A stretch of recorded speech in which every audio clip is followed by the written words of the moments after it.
ముందుగా ఇటీవల బాగా ట్రోలింగ్ గురవుతున్న నా తర్వాత వీళ్ళ తరం మొదలైంది జర్నలిస్టులు.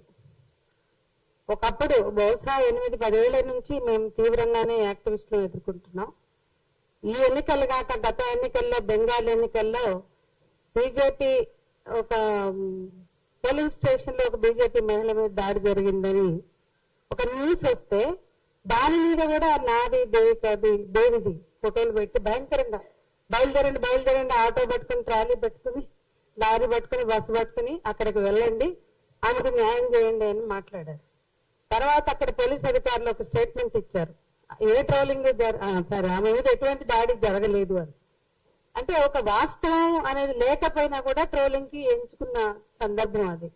ఉదాహరణకు అట్లాంటి ఎన్నో ఆఫ్ఘనిస్తాన్ లో జరిగినా అక్కడ ఏదో ఫత్వా తయారు చేస్తే మా ఫోటోలు పెట్టడం, ఇట్లా ఇటీవల అట్లా పెరుగుతూ అక్కడ వనజ చేరింది, తులసి చేరింది, కృష్ణకుమార్ చేరింది, ఇప్పుడు నా విప్లవశ్రీ చేరింది, వరుసగా చేర్చుకుంటూ పోతున్నారు.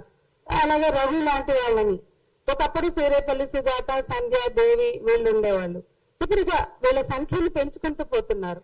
అంటే ఏంటి ఈ ట్రోలింగ్? ఎప్పుడూ ఆగలేదు. మనం దాన్ని ఇగ్నోర్ చేయడం మొదలెట్టాం అంతే. ఒకప్పుడు మేమంతా వెళ్ళి గుంపుగా వెళ్ళి పోలీస్ స్టేషన్ లో కంప్లైంట్లు ఇచ్చాం. సిసిఎస్ లో వైట్ కాలర్ క్రైమ్ ఏదైతే ఉందో సైబర్ క్రైమ్ లో మేమంతా మహిళా జేఏసీ తరఫున అందరం కూడా జేఏసీ కట్టకట్టుకుని వెళ్ళి ఇచ్చాం. భయంకరమైన బూతులు ఎట్లా రాస్తారంటే ఫోటో పెడుతున్నారు, నంబర్లు, ఫోన్ నంబర్ పెట్టి ఫోటో పెట్టి ఎలాంటి భయంకరం అంటే 2 మొగుళ్ళని చంపింది, 3 మొగుళ్ళని వదిలేసింది, ఈ రకమైనటువంటి పర్సనల్ దాడులు కూడా ఎదుర్కొన్నాం. ఇక అడ్డు అదుపు లేని ట్రోలింగ్ ఎందుకు జరుగుతుంది అంటే నేను ఒకటే చెప్పదలుచుకున్నది, జర్నలిస్టులైనా యాక్టివిస్టులైనా ఎవరైనా ఇది వ్యవస్థీకృత దాడి.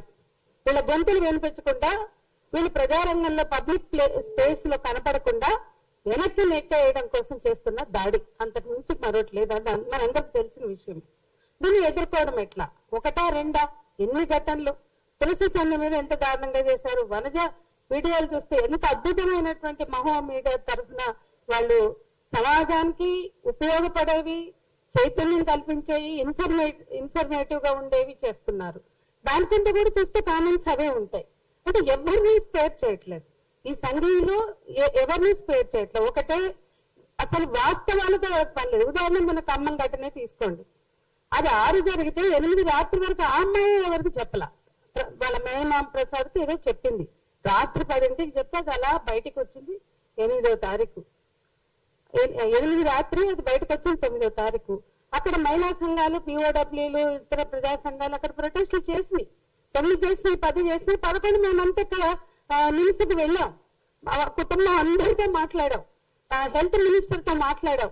దానికి సంబంధించి ఏ కార్యాచరణ చేయాలో అన్ని చేసాం. ఆఖరికి మహిళా కమిషన్ కూడా ఫోన్ చేస్తాము, లేదు తర్వాత రమ్మన్నది. ఇక ఈ లోపలే అంటే వాస్తవం వెలుగులోకి వచ్చిన మరుక్షణంలోనే ట్రోలింగ్ స్టార్ట్ అయింది. వీళ్ళంతా మొత్తం కట్టకట్టుకుని తులసి ఫోటో ఉంటుంది, అక్కడ అందరి ఫోటోలు ఉంటాయి, మా అందరి కృష్ణకుమార్ది, నాది.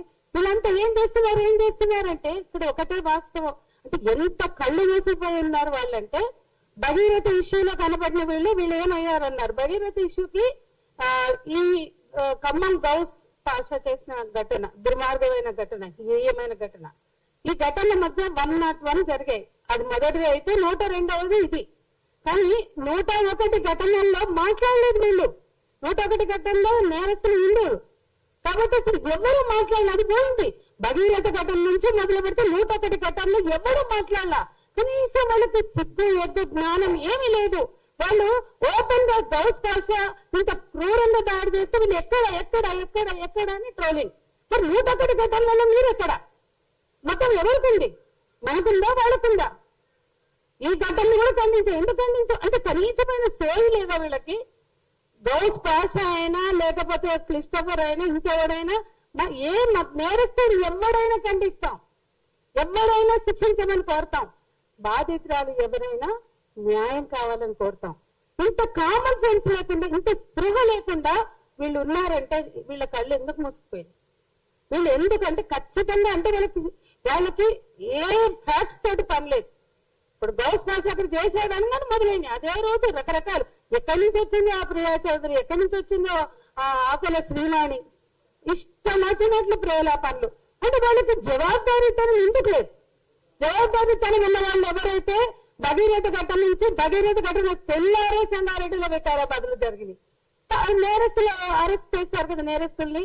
అదే రోజు ఈ గౌస్ భాష ఘటన బయటకు వచ్చిన చిక్కడపల్లిలో జరిగింది, బొల్లారంలో జరిగింది. ఇవన్నీ పోక్సో కేసులే. మరి అన్ని పోక్సో కేసుల్లో ఎందుకు మీరు మాట్లాడరు? ఒక్క పోక్సో కేసులో మాట్లాడినా, ప్రొటెస్ట్ చేసినా, మాట్లాడలేదు అన్న అపోహకు మీరు వెళ్ళి లేదా దాన్ని క్రియేట్ ఎందుకు చేస్తున్నారు? దీని వెనుక ఉన్న పర్పస్ ఏంటి అంటే స్పష్టం. ఈ ప్రోగ్రెసివ్ ఎలిమెంట్స్ ఎవరైనా సరే జర్నలిజం లో ఉన్నా, యాక్టివిజం లో ఉన్నా, వీళ్ళ మీద దాడి చేయడం, బురద జల్లడం, ఇదొకటే లక్ష్యం.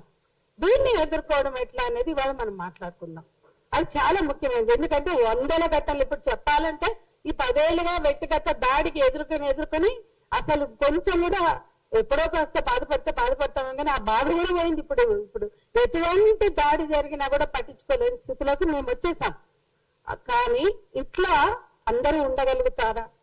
ఈ రోజు వచ్చిన జర్నలిస్టులు, వాళ్ళు వచ్చిన యాక్టివిస్టులు, వీళ్ళందరి పరిస్థితి ఏంటి? స్వాతి చతుర్వేది పుస్తకం చదివితే ఏనాడు రాస్తున్నాను, ఇక్కడ దాదాపు 9-10 ఏళ్ళు అయింది అనుకుంటా తను రాసి.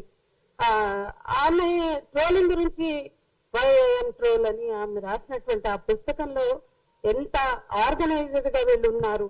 ఈ ట్రోలింగ్ గ్యాంగ్స్, సోషల్ మీడియా ఈ గుంపు ఎంత ప్రయోజనాలు పొందుతున్నారు, వేల రూపాయల ఆదాయం పొందుతున్నారు, లక్షల రూపాయల ఆదాయం పొందుతున్నారు. ఈ ట్రోలింగ్ వెనుక ఆర్గనైజ్డ్ గా ఒక వ్యవస్థ ఉంది.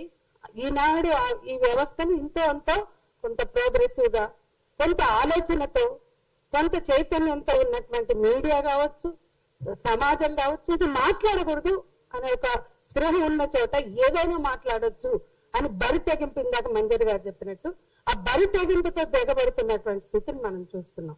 దీన్ని ఎదుర్కోవడం నిజంగానే చాలా అవసరం. అది మాత్రం ఇందాక వందే చెప్పినట్టు సంఘటితంగానే జరగాలి. సంఘటితంగా లేకపోతే వీళ్ళు వినరు, వీళ్ళు దాడి చేస్తూనే ఉన్నారు. కానీ మనం సంఘటితంగా ఎట్లా అంటే ఖచ్చితంగా పోలీసులు ఎందుకు చర్య తీసుకోరండి? ఒక డీజీపీ అడ్రస్ చేయాలి. ఇటువంటి ట్రోలింగ్ చేస్తే మేము ఊరుకోం, ఖచ్చితంగా తాట తీస్తాం. ఎప్పుడెప్పుడో మాట్లాడతారు, తాట తీస్తాం, అది చేస్తాం, ఇది ఓడుస్తాం అని. జరుగుతుంటే ఇంత దాడి జరుగుతుంటే 2 సార్లు వెళ్ళారు వీళ్ళు.